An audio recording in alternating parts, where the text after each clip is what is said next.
আমি বানালাম পেয়ারা মাখা আর পেয়ারার সাথে খেলাম লেবু। হ্যালো এভরিওয়ান, আমার নাম হলো দীপা আর তোমার সাথে একটা নতুন মিনি ব্লগ নিয়ে চলে এসেছি।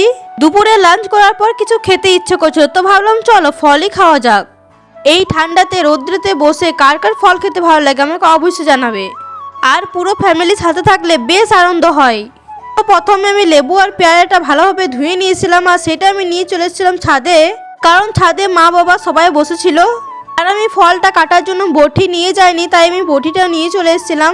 পেয়ারা আর লেবু কার কার ফেভারিট ফল আমাকে অবশ্যই কমেন্ট বক্সে জানাবে। আমার তো কিছুদিন ধরে পেয়ারা খেতে খুবই ইচ্ছে করছিল, তাই বাবা নিয়ে চলে এসেছিল পেয়ারা। বন্ধুরা, তোমার সাথে গল্প করতে করতে আমার পেয়ারা কাটা হয়ে গেছে কমপ্লিট। আচ্ছা বন্ধুরা, তোমাদের এই দুটো ফলের মধ্যে কোন ফলটা বেশি ভালো লাগে, লেবু নাকি পেয়ারা?